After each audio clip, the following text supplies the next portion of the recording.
So I used to think that people don't change. They are who they are, and everything is just set in stone. And people just don't change.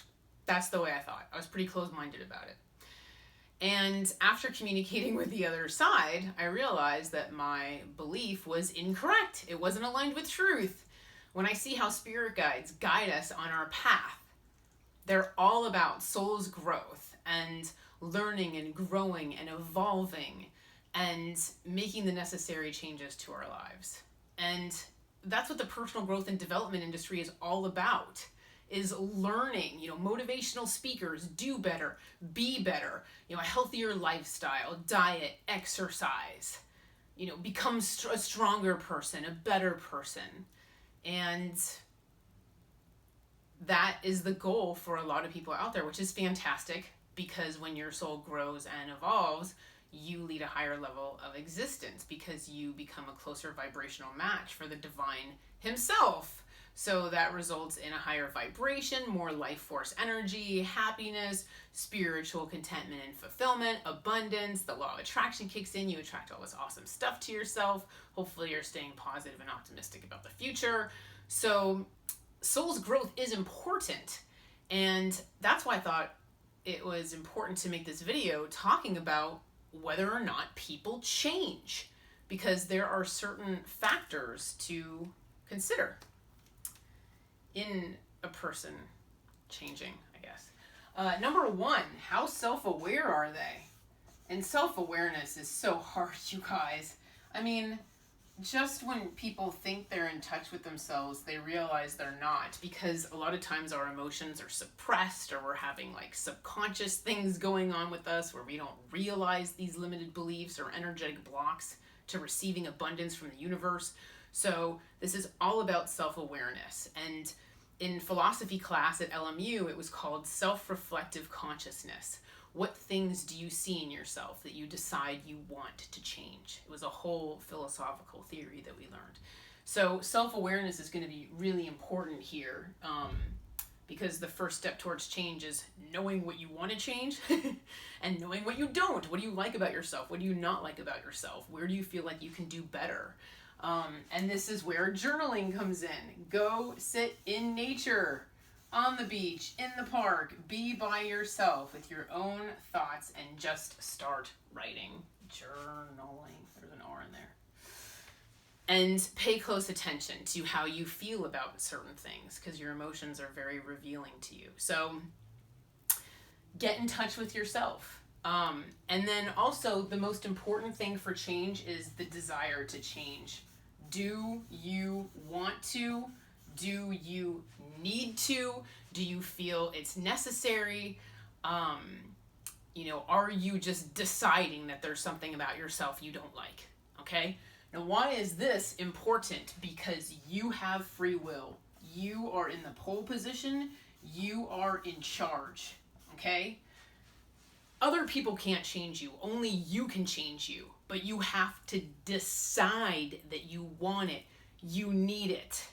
Okay? You form an opinion about this. Gosh, I really don't like that about myself. That part of you gets a thumbs down. So the interesting thing is, if you change this about yourself, you're going to boost your self-image. You're going to boost your self-esteem, because you're going to be like, I'm proud. I'm more patient now. I'm proud of myself for being patient. Or I'm proud of myself for getting off the couch and stop eating pizza and like go out and get a job or whatever. You're proud of your productivity and becoming a mover and a shaker, right? So it's not considered like self-judgment or this critical inner voice, but more just like, I don't know, a friendly critique. So it's important not to be too harsh on yourself, because we all have that stupid critical inner voice that brings us down. But, this is an individual thing, and it comes from within. And when it comes from other people, you have, it's like the knee-jerk reaction is to give them the middle finger because you don't want to be controlled, or you're insulted. It's like, well, I thought it was okay. I didn't realize you thought I wasn't. So it comes across as them trying to control you, and then that's an insult, and then your wall goes up, and you're thinking, okay, you know what, just forget it. So that's why I think your free will is going to be really important here, because this is gonna want to come from within. And that compulsion to change is hopefully going to come from your higher self and your connection to your higher self, and getting the juice and the energy to change it. That energy is going to come from your higher self. Like, yes, the desire, the compulsion, your inner angel, the part of your soul that lives on the other side. It's like, wanting to align you with truth and having that, positive vibe and that positive level of existence, which is what your higher self is looking for. Also, just really focusing on the benefits. What if I change this about myself? What are the benefits? What are the pros? What are the cons? Look at it from all sides. And then, of course, I have to bring this up in every single video, like I always do. Can you guys guess what it is? Say it with me. Self-love. This is a form of self-love, actually. Your angels don't want you integrating these changes out of shame, fear, or guilt, which goes back to the whole thing is somebody else asking you to change, because that controlling behavior could make you feel ashamed of yourself and, feel like you're being judged and just depressed. And so that's where the self-love comes in, where it's like, I want to change this about myself, but I'm not going to be hard on myself. I'm not going to be self-critical, and I'm just going to focus on being gentle with myself and putting one foot in front of the other, because it's a process. I'm not on the clock. It doesn't matter how long this takes, but I'm going to be kind and gentle on myself throughout the process of changing. And the baby steps that you take in order to change, keep journaling. Keep journaling while you're trying to change this about yourself. Because emotionally you want to keep in touch with what you're going through and making sure you're being true to yourself and, just pampering yourself along the way, giving yourself rewards if you're working a lot, if you have been going to the gym all the time and eating really healthy, maybe you have like a cheat day or something, or you go out and cheat. So, just have that balance where you're being reasonable with yourself and you're giving yourself rewards when you do meet these respective goals. Another thing along those same lines that's really important that the other side is huge on, that's my tagline, we are all superheroes, is personal power.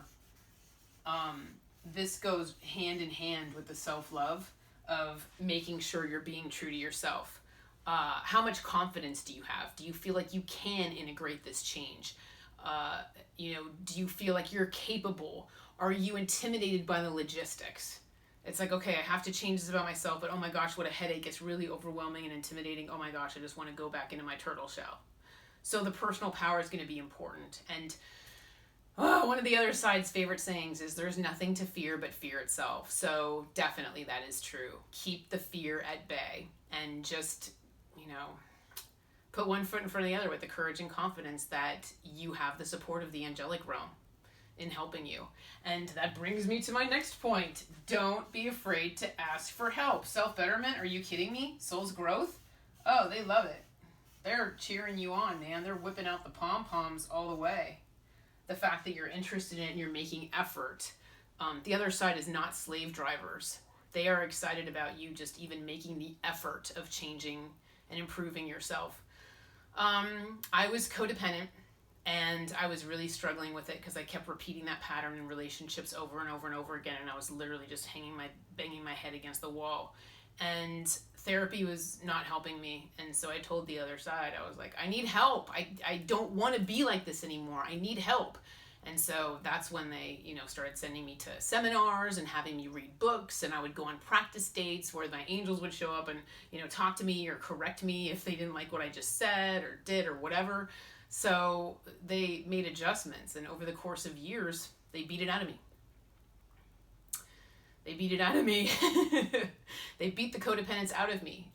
Yes, sometimes it takes a long time. Sometimes it takes years, but I'm not codependent anymore, and I'm pretty happy about that. So yeah, ask for help, and they'll give it to you. I mean, they gave it to me. I asked and they gave it to me. I didn't know what was going on, and all of a sudden just being guided to these different things to do and read, and it worked. So follow your intuition on that one. Now, This is also really important because you are aligning yourself with truth, hopefully, in this change. If you decide there's something about yourself that you don't like, that becomes your truth. My truth is that I don't think I'm blah, blah, blah enough. That becomes your truth. So what you're doing is you're embracing your truth. God is the truth. God is the light. So you are boosting yourself up. You know, no fear, courage and confidence. You know, again, it's like the way the other side guides us forward is by repetition. The truth becomes this gigantic pole in the center of your life. Actually, I should say like a ladder. The truth becomes this ladder, and you just climb the ladder up to God. And that ladder doesn't go away. And the way that ladder keeps reminding you that it's there in front of your face is repetition. That's why in a lot of my videos I say the same thing over and over again. And I'm going to make a separate video about this because I think this is a really important subject to delve into, but it's kind of like, why is the other side so repetitive? But soul's growth and the desire to change are important subjects to them because you are improving your connection to the divine. And that's pretty profound and definitely one of their priorities. So they're going to keep repeating this stuff over and over again. Self-love is also a way to strengthen your connection to the divine, since you are a spark of the divine, which is why they constantly have me repeat that in videos too. So the things that I repeat the most are the things that they really want to nail into your head. And that's the point that I'm trying to make with this, is they are definitely trying to nail this stuff into your head. Mentioning it to you once or twice doesn't always sink in. They got to keep going. They got to keep bringing it up until it does sink in, until you like integrate these practices into your life. Now, another thing is they actually do hold you accountable. Just so you know, if you do decide, I don't want to, I don't care about self-improvement. I don't really give a crap about self-improvement. Well, they hold you accountable for that as well. So it's also like the opposite. People can change. The answer to the question is, can people change? The answer to the question is yes, people can change. And if you think about it, everyone thinks that karma is just punishment. Like, oh, you did something bad, you suck. Karma, Karma is meant to teach and to show your soul so that you can grow and not repeat that situation again. You're smarter. You gain the knowledge, the wisdom, the experience, the expertise, whatever. But karma has a function. So these situations that you're placed in, where you like switch places with somebody or whatever, it's all for a reason. It's not punishment, it's soul's growth. And that soul's growth is the change that the other side is trying to guide you towards. So when you are in that situation where you feel like you are experiencing karma and, being placed in somebody else's shoes, or in certain situations where you feel like you're supposed to learn patience or, self-love or whatever, that's why it's so important to ask for help and to, ask your angels to come and help you with, don't forget, God works through people. So maybe they'll bring other people on your path to help you as well. People that say the exact right thing at the exact right time. People that lend, love, care, support for you, etc. But, you're being shown things.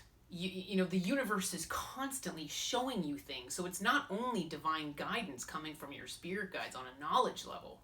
It's what's going on right in front of your face in the world. They're showing you things through the people around you, etc.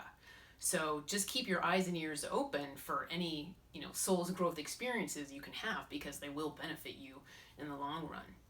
So the answer to the question is yes, people can change if they want to. And in the meantime, take care and be well. Thank you.